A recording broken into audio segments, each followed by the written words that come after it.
तो guys welcome to my channel. स्वागत है आपका हमारे यूट्यूब चैनल पे। मेरा नाम है दिव्या और जैसा कि आप लोग देख रहे हैं हम एमपीजीके के एमसीक्यूज कवर कर रहे हैं, जिसमें हमने पिछले वीडियो में 50 क्वेश्चन कंप्लीट कर चुके थे, जिसमें कि मैंने आपको 50 नंबर का क्वेश्चन मैंने आपको होमवर्क में दिया था। यू रिमेंबर, यदि आपने पुरानी क्लास नहीं देखी है तो आप देख सकते हैं, जिसमें हमने 50 क्वेश्चन कवर कर चुके थे। अब हम इस नंबर से स्टार्ट करने वाले हैं, ठीक है। मेरी आपसे एक और रिक्वेस्ट है कि आपने यदि चैनल को सब्सक्राइब नहीं किया है तो प्लीज़ करें, क्योंकि मैं इसमें बहुत मेहनत करती हूँ। आप लोगों के लिए बहुत ही इंपॉर्टेंट क्वेश्चन है, जो पढ़ने वाले हैं वो इसका महत्व ऑब्वियसली समझते हैं। उसको ये चीज़ समझानी नहीं पड़ेगी कि ये क्वेश्चन कितना इम्पोर्टेंट है। चलिए स्टार्ट करते हैं। 50वें नंबर का प्रश्न है कि निम्नलिखित युग्मों पर विचार कीजिए, जिसमें दिया है प्राचीन नाम और वर्तमान नाम। आपको इसका बताना है कि उपयुक्त युग्मों में से कौन सा सुमेलित है या कौन से सुमेलित हैं। तो देख लेते हैं। सबसे फर्स्ट है सादियाबाद, मुरैना, मयूरवन, मांडू, दिलीप नगर, दतिया, भेलसा नगर, विदिशा। ये जोड़ी बनी हुई है, जिसमें से आपको बताना है कि कौन कौन से सही हैं।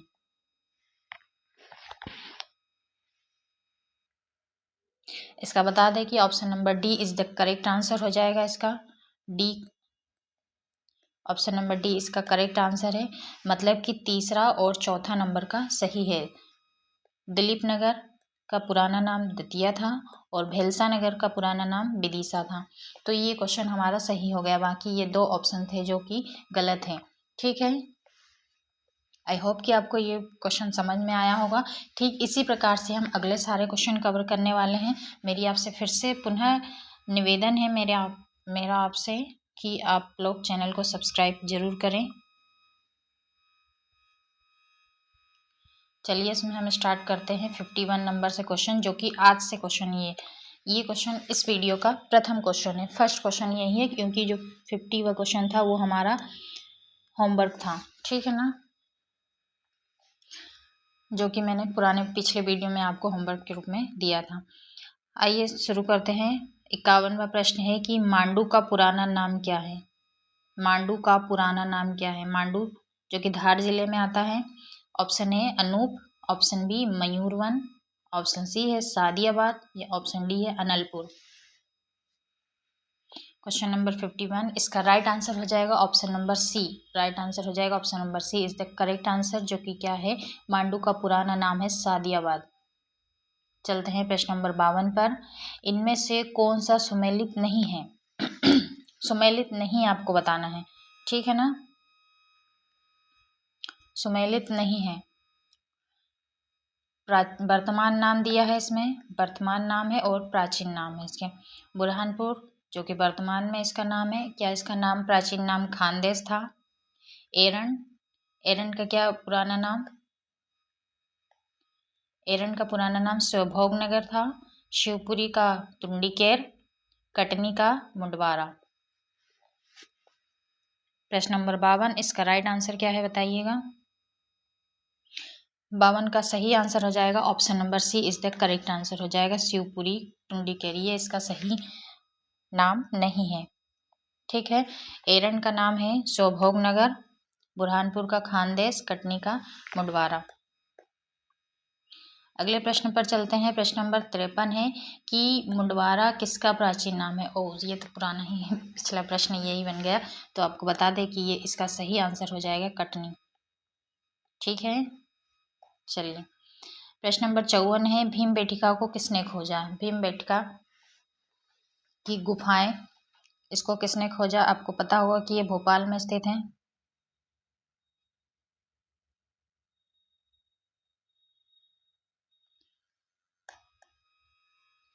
HD सांकलिया, डॉक्टर श्याम सुंदर निगम, डॉक्टर विष्णु श्रीधर वाकणकर और डॉक्टर राजवली पांडे। क्या होगा इसका राइट आंसर।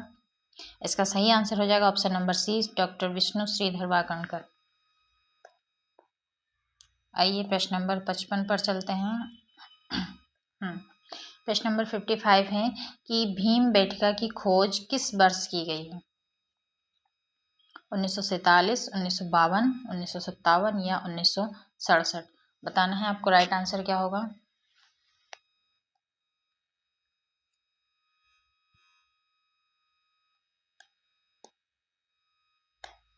इसका राइट आंसर हो जाएगा ऑप्शन नंबर सी 1957। 1957 में भीमबेटका की खोज की गई। अगले प्रश्न पर चलते हैं। अगला प्रश्न है नर्मदा घाटी क्षेत्र में पुरातत्वविद हैं। नर्मदा घाटी क्षेत्र के पुरातत्वविद कौन कौन हैं? HD सांकलिया, RV जोशी, उपरोक्त दोनों या विष्णु वाकणकर? प्रश्न नंबर 56 का सही आंसर हो जाएगा ऑप्शन नंबर सी उपरोक्त दोनों, मतलब HD सांकलिया और RV जोशी दोनों लोग यहाँ के पुरातत्ववेत्ता है जो कि खोज करते हैं। अगला चलते हैं प्रश्न नंबर 57 पे आते हैं जी। प्रश्न नंबर 57 कहता है कि निम्न खोजकर्ता एवं संबंधित स्थल में असंबद्ध है। निम्न खोजकर्ता एवं संबंधित स्थल में जो कि गलत है, आपको बताना है कि कौन सा वाला पॉइंट या कौन सा वाला ऑप्शन गलत है। विष्णु वाकणकर भीमबेटका की खोज की, RV जोशी सांची की खोज, HD सांकलिया नवदा टोली, HV त्रिवेदी आबरा?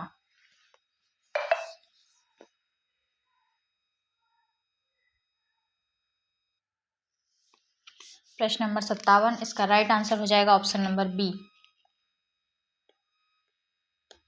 प्रश्न नंबर 57 का ऑप्शन नंबर बी इसका करेक्ट आंसर हो जाएगा। RV जोशी ये जो है गलत है, ठीक है ना। एक प्रकार से ये वाला ऑप्शन गलत है, बाकी तीनों सही हैं। प्रश्न नंबर 58 क्या कहता है कि खरगोन जिले में स्थित ताम्रपाषाण कालीन स्थल नवदा टोली की खोज किसने की? अश्योर कि आपको याद होगा, हम पिछले क्वेश्चन में हम पढ़कर आ रहे हैं, जो ऊपर 57 नंबर का क्वेश्चन निकल गया है इसमें हमने पढ़ा है, ठीक है ना।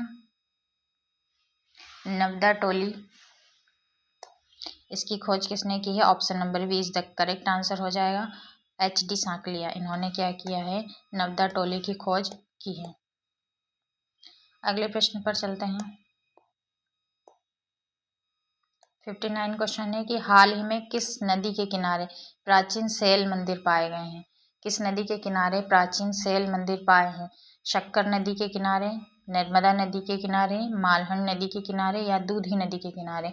अब बता दें कि ये चारों नदियाँ क्या है, नरसिंहपुर जिले में ही आती हैं। तो प्राचीन शैल चित्र वर्तमान में पाए गए हैं वो किस नदी के किनारे पाए गए हैं? तो इसका राइट आंसर हो जाएगा ऑप्शन नंबर हो जाएगा B, sorry option number A हो जाएगा शक्कर नदी के किनारे। शक्कर नदी जो कि नर्मदा की सहायक नदी है, तो इसमें यहाँ पर प्राचीन शैल चित्र पाए गए हैं। ये करंट अफेयर का क्वेश्चन बनता है। अगला देखिए प्रश्न नंबर 60 में हम देखते हैं कि मध्य पाषाण काल से संबंधित पशुपालन के साक्ष्य कहाँ से प्राप्त हुए हैं? ऐसे स्थान का बताया गया है जहाँ से पशुपालन के साक्ष्य प्राप्त हुए हैं। भीमबेटका, उदयगिरी, ऐरन या आदमगढ़? इसमें से कौन सा राइट आंसर होगा? क्वेश्चन नंबर 60 इसका राइट आंसर हो जाएगा ऑप्शन नंबर कौन सा होगा? इसका राइट आंसर होगा ऑप्शन नंबर डी आदमगढ़, जहाँ की पशुपालन के साक्ष्य पाए गए हैं। ये इसका राइट आंसर होगा। आई होप कि आपको ये क्वेश्चन समझ में आ रहे होंगे। यदि आपको सचमुच ये प्रश्न आपके काम के लगते हैं तो आप प्लीज़ वीडियो को लाइक करें, चैनल को सब्सक्राइब करें, ताकि आपको इसी प्रकार से और अन्य क्वेश्चन और अन्य सारी यूनिट्स के क्वेश्चन आपको मिलेंगे। तो मेरे साथ जुड़े रहिए। क्वेश्चन नंबर 61 देखते हैं। चीनी यात्री ह्वेनसांग जो था मध्य प्रदेश के किस नगर को ऊशेयेना, थोड़ा सा हाईलाइट करते हैं, है ना, ऊशेयेना इसके नाम से अपनी पुस्तक में उल्लेख किया है। किस नगर का उल्लेख किया है इन्होंने इस नाम से? क्या मंदसौर था, ग्वालियर, उज्जैन अथवा चंदेरी? चारों में से कौन सा विकल्प सही होगा, कृपया करके बताएं। तो मैं आपको बता दूं कि इसका राइट आंसर हो जाएगा option number C, Ujjain. Ujjain जो था इसका प्राचीन नाम था प्राचीन नाम नहीं, चीनी यात्री हैंशांग ने इसका नाम ये अपनी पुस्तक में वर्णित किया है। अगला है 62 नंबर का है कि मध्य प्रदेश में ध्यान रखिएगा, मध्य प्रदेश में ताम्रपाषाण युग के साक्ष्य किस स्थान से प्राप्त हुए हैं? ताम्रपाषाण युग के साक्ष्य किस स्थान से प्राप्त हुए हैं? तो आपको बता दें कि इसमें देखिए कायथा दिया है, एरन और डोंग वाला, ये 3 विकल्प दिए हैं। आपको बताना है कि सही कथन का चयन करना है।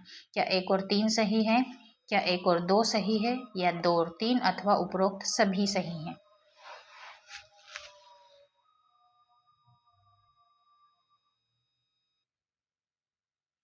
प्रश्न नंबर 62 का सही आंसर हो जाएगा ऑप्शन नंबर डी, उपरोक्त सही है। जो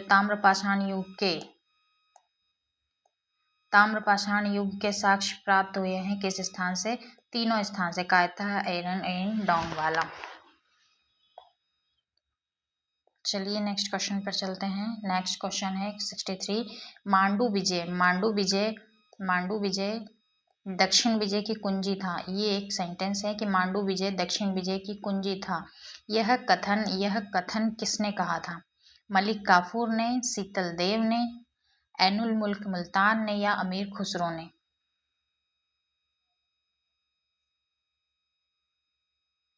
प्रश्न नंबर 63, इसका राइट आंसर हो जाएगा option number D is the correct answer हो जाएगा। ठीक है ना, option number D is the correct answer हो जाएगा इसका। अमीर खुसरो ने कहा है कि मांडू विजय दक्षिण विजय की कुंजी था, मतलब मांडू को जीत लेना मतलब आपको साउथ में जाने का एक प्रॉपर रास्ता मिल जाएगा यूपी वालों को। चलिए अगला प्रश्न क्या कहता है, प्रश्न नंबर 64।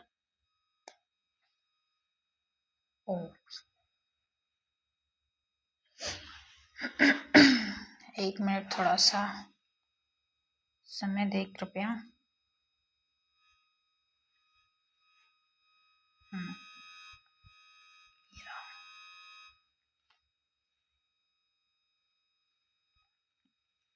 प्रश्न नंबर 64 पर हम आए हैं।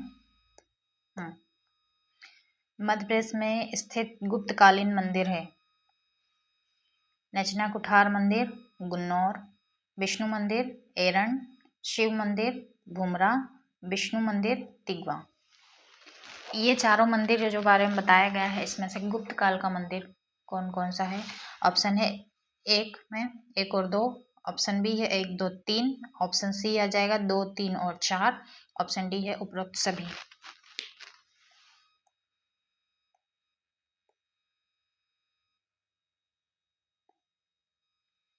बताएं जरा।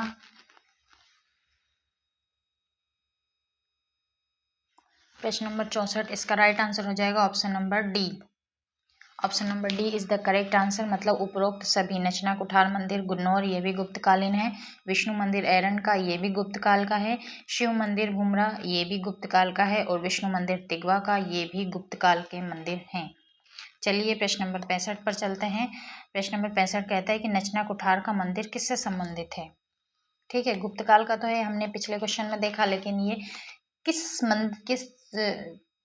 किस देवता से संबंधित है? भगवान गणेश से, देवी पार्वती से, देवी दुर्गा से, अथवा भगवान शिव से? किससे संबंधित है आपको बताना है ये मंदिर जो है।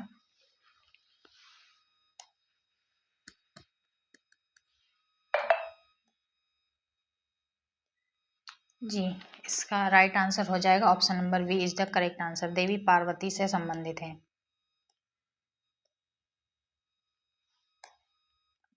हाइलाइटर को कोई समस्या है। ठीक है, आपको समझ में आ गया है। Option number option number B is the correct answer, Devi Parvati से संबंधित है। नेक्स्ट क्वेश्चन है 66, गुप्तकालीन भुमरा शिव मंदिर किस जिले में स्थित है?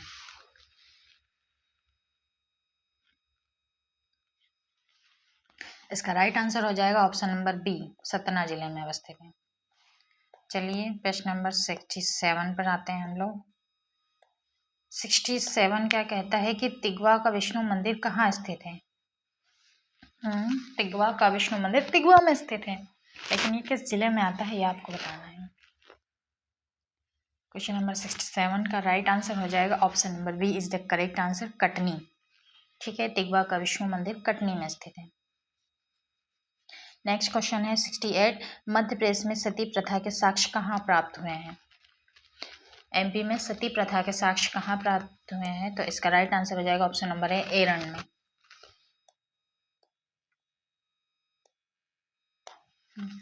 प्रश्न नंबर 69 पे आते हैं हम लोग कि निम्न में से कौन सा तुमेन अभिलेख से संबंधित नहीं है? कौन सा तुमेन अभिलेख से संबंधित नहीं है?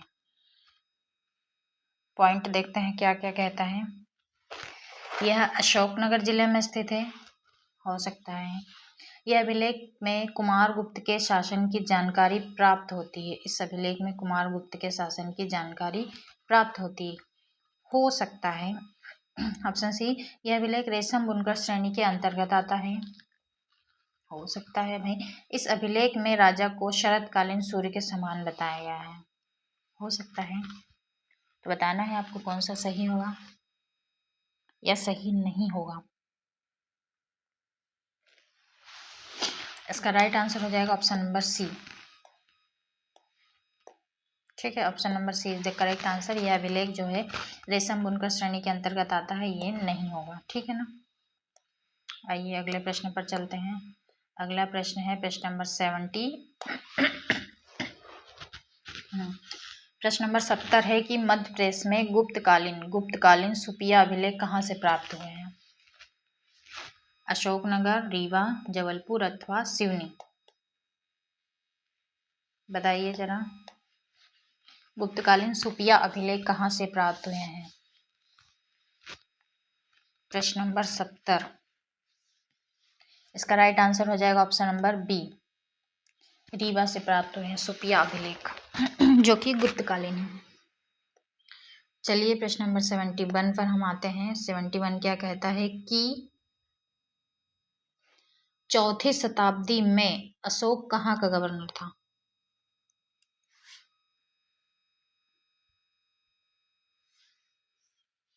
इसका राइट आंसर हो जाएगा ऑप्शन नंबर सी। ठीक है ना, option number C is the correct answer. Avanti मतलब उज्जैन का ये गवर्नर था। अगला प्रश्न 72, सांची स्तूप को विश्व विरासत सूची में कब शामिल किया गया? टॉपिक का पैटर्न चेंज हो गया है अब। सांची स्तूप को विश्व विरासत सूची में कब शामिल किया गया था?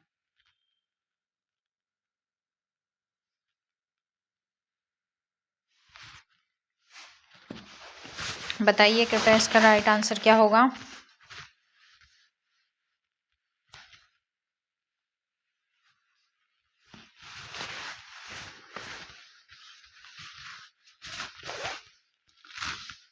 सेवेंटी टू, इसका राइट आंसर हो जाएगा ऑप्शन नंबर बी 89। 1989 में इसे विश्व विरासत सूची में शामिल किया गया था, सांची स्तूप को। प्रश्न नंबर 73 है, सांची स्तूप की खोज किसने की है? Alexander Cunningham, general Taylor, L B Joshi? इनमें से कोई नहीं।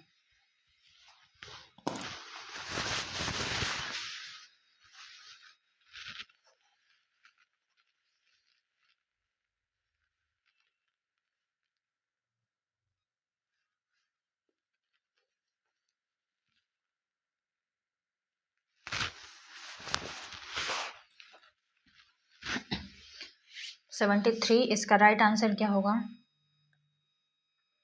इसका राइट आंसर होगा option number B, general Taylor.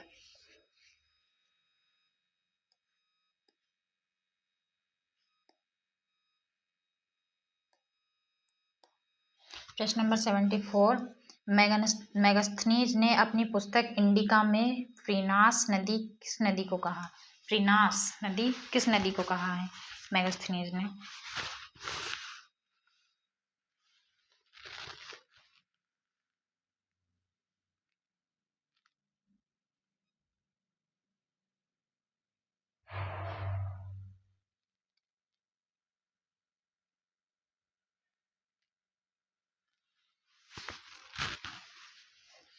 Seventy four, इसका राइट आंसर हो जाएगा ऑप्शन नंबर डी, तमसा। तमसा या टोंस नदी को प्रिनास नदी कहा है मैगस्थनीज ने अपनी पुस्तक इंडिका नामक में।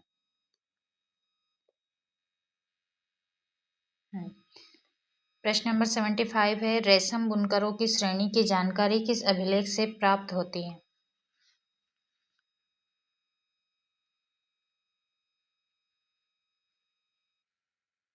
इसका राइट आंसर होगा ऑप्शन नंबर ए, दसपुर अभिलेख। अगला है प्रश्न नंबर 76, कालिदास की रचना मालविकाग्निमित्रम में किस वंश की जानकारी मिलती है?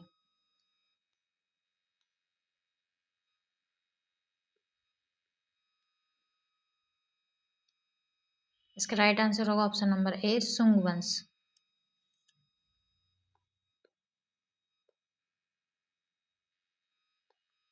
क्वेश्चन नंबर 77, मध्य प्रदेश में रेवा का युद्ध किसके मध्य हुआ था?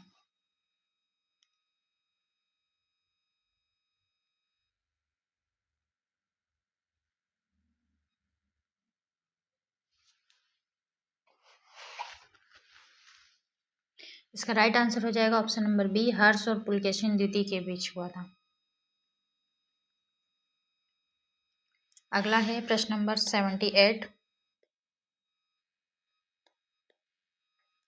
78 है, अरब यात्री सुलेमान ने मध्य प्रदेश की यात्रा किस शासक के दौरान की थी?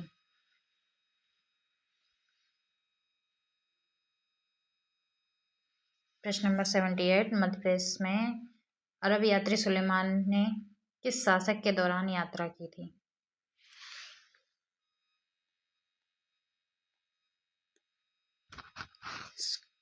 इसका आंसर हो जाएगा ऑप्शन नंबर बी, मिहिर भोज के समय।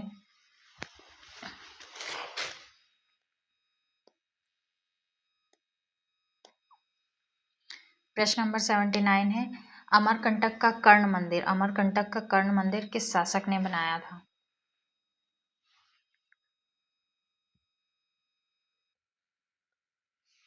इसका राइट आंसर हो जाएगा ऑप्शन नंबर बी, लक्ष्मीकर्ण ने। कर्ण से याद रखिएगा, इसमें भी अमरकंटक का कर्ण मंदिर है जो लक्ष्मीकर्ण ने बनाया, ठीक है ना। अपने नाम का शब्द इसमें जोड़कर मंदिर का नामकरण कर दिया उन्होंने। चलिए प्रश्न नंबर 80 पे आते हैं, इनमें से कौन राजा भोज के दरबार में शामिल नहीं थे? धनपाल, भास्कर भट्ट, दामोदर मिश्र। इनमें से कौन राजा भोज के दरबार में शामिल थे बताना है आपको, में से कौन शामिल थे? 80, इसका मैं आपको बता दूं कि option number D is the correct answer होगा इसका, ठीक है, क्योंकि धनपाल, भास्कर भट्ट और दामोदर ये तीनों लोग उपस्थित थे राजा भोज के अष्टदिग्गज दरबार में। चलिए प्रश्न नंबर 81 पर हम चलते हैं।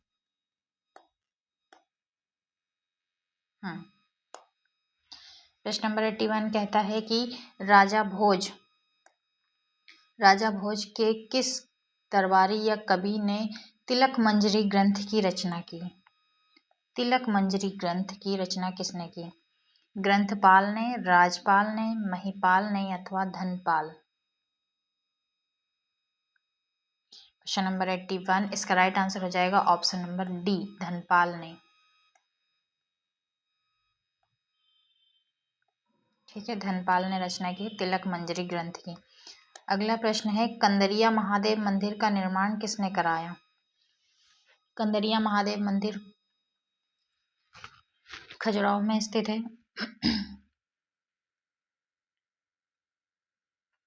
इसका राइट आंसर होगा ऑप्शन नंबर ए, विद्याधर ने। अगला है 83 नंबर का प्रश्न है, राजा भोज के बारे में थोड़ा सा, राजा भोज के बारे में कौन सा तथ्य सही नहीं है?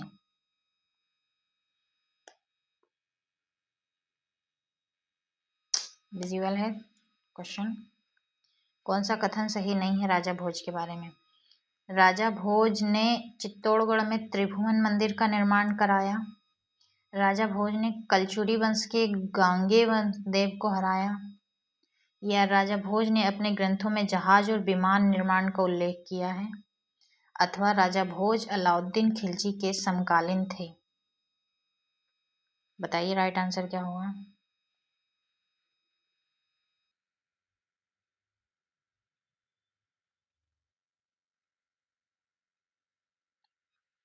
क्वेश्चन नंबर 83, इसका राइट आंसर हो जाएगा ऑप्शन नंबर डी। 83 का राइट आंसर होगा option number D, Alauddin Khilji के समकालीन थे। ये ऑप्शन गलत है क्योंकि वह अलाउद्दीन खिलजी के शासनकाल के समय में नहीं थे। अगला प्रश्न नंबर 84 है, चंदेल वंश के संस्थापक कौन थे? ऑब्वियसली बहुत इजी क्वेश्चन है, नन्नू का आपने पढ़ा होगा। अगला है प्रश्न नंबर 85, आल्हा उदल किसके सेनापति थे? आल्हा उदल किसके सेनापति थे? परमार शासक के, चंदेल शासक के, प्रतिहार शासक के या राष्ट्रकूट शासक के?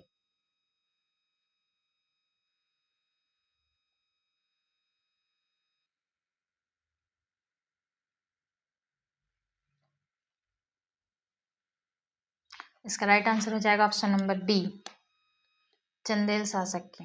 आल्हा उदल चंदेल शासक के सेनापति थे। अगला है, धंगदेव किस वंश का शासक था?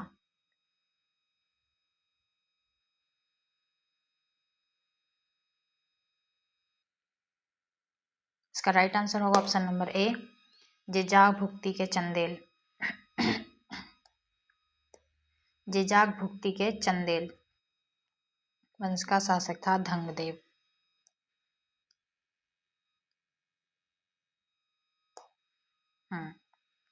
87,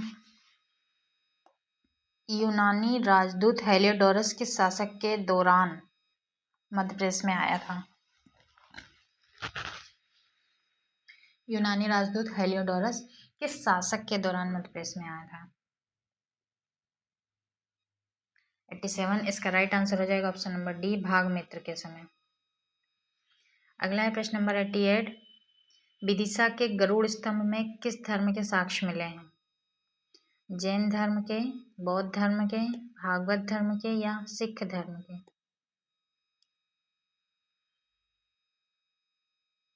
88 का राइट आंसर हो जाएगा ऑप्शन नंबर सी, भागवत धर्म के साक्ष्य मिले हैं। अगला है 89, चंड प्रद्योत किस प्राचीन गणराज्य के राजा थे? काशी, अंग, अवंती, वज्जी?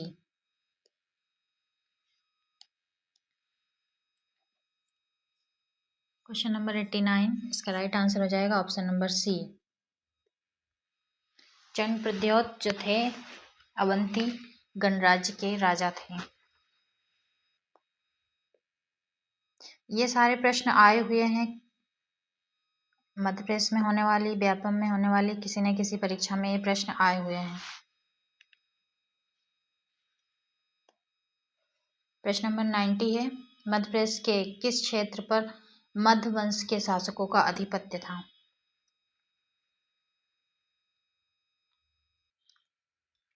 क्वेश्चन नंबर 90, इसका राइट आंसर हो जाएगा ऑप्शन नंबर ए, बघेलखंड। अगला है, मध्य प्रदेश के किस जिले में बोधी वंश के शासन के प्रमाण प्राप्त हुए हैं? राइट आंसर है option number B, Jabalpur. 92, Parmar वंश का सर्वाधिक प्रतापी राजा कौन था?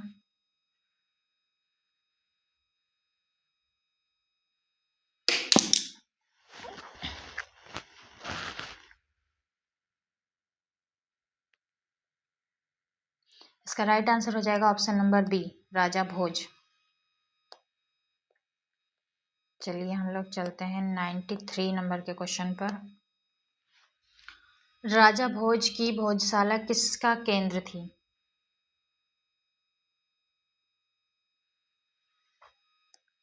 योगाभ्यास, चिकित्सा, धनुर्विद्या, संस्कृत अध्ययन? क्वेश्चन नंबर 93, इसका राइट आंसर हो जाएगा option number D is the correct answer, Sanskrit अध्ययन का केंद्र थी। 94 वाला प्रश्न है कि नवसाह सांख्य चरित्र के रचयिता कौन है?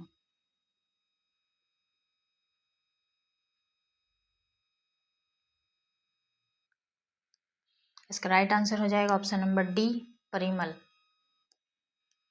प्रश्न नंबर 95, महिष्मती नगर को किसने बसाया था?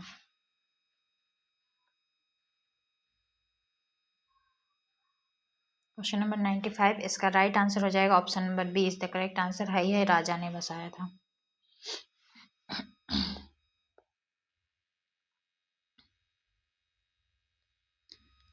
ठीक है, प्रश्न नंबर 96 है, सम्राट अशोक की पत्नी का जन्म कहाँ हुआ था? मतलब सम्राट अशोक का विवाह कहाँ हुआ था? और इसलिए आपको पता है कि ये जो है विदिशा में हुआ था। अगला है, निम्न में से कौन सी रचना का संबंध राजा भोज से है? विद्या विनोद, सरस्वती कंठाभरण, युक्ति कल्पित या उपयुक्त सभी?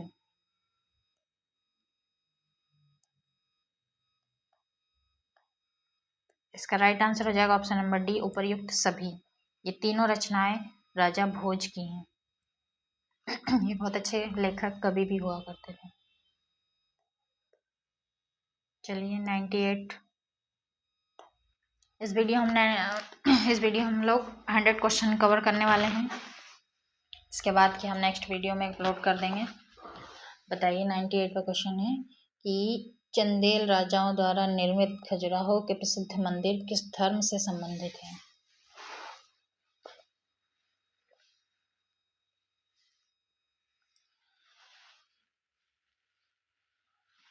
इसका राइट आंसर हो जाएगा ऑप्शन नंबर डी, क्योंकि ये जो है शैव धर्म से भी है, जैन धर्म से भी है, वैष्णव धर्म से भी, उपयुक्त सभी।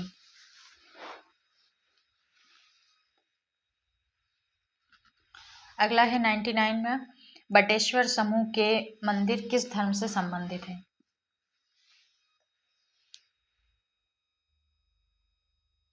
लास्ट सेकंड क्वेश्चन है ये।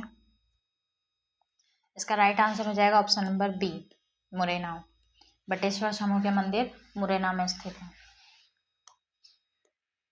लास्ट और अंतिम प्रश्न हम देखते हैं 100 नंबर का। 100वां प्रश्न है कि अवंती के महाजनपद के बारे में क्या तथ्य सही नहीं है? देख लेते हैं क्या कहता है। अनूप, वत्स और अलनपुर इसके प्रमुख जनपद थे। हो सकता है। बिंदुसार के शासनकाल में अशोक ने अवंती को जीतकर मौर्य साम्राज्य में मिला लिया था। हो सकता है। बुद्ध घोष के ग्रंथ समंत प्रसादिका में अवंती में मौर्य साम्राज्य की जानकारी मिलती है। हो सकता है। ऑप्शन डी है, अधिकतर अवंती के शासकों का नामकरण इनकी माताजी के नाम पर हुआ है। ओ भाई साहब, यही तो गलत हो गया। आज तक ऐसा हो ही नहीं सका इस दुनिया में। ठीक है, अब आपका होमवर्क ये रहेगा कि आपको ये बताना है कि ऐसा कौन सा साम्राज्य था जो मात्र सत्तात्मक था, है ना? मोम के नाम पर इनके मोम के नाम पर चलाया जाता था इनका साम्राज्य। होमवर्क है आपका, कमेंट बॉक्स में आपको बताना है। और यदि आपको ये वीडियो पसंद आया तो कृपया करके मेरी आपसे हाथ जोड़कर विनती है कि आप वीडियो को लाइक करें, चैनल को सब्सक्राइब करें और अपने दोस्तों के साथ शेयर भी करें। ठीक है, पढ़ते रहिए, मोटिवेटेड रहिए और मिलते हैं अगले वीडियो में। तब तक के लिए धन्यवाद।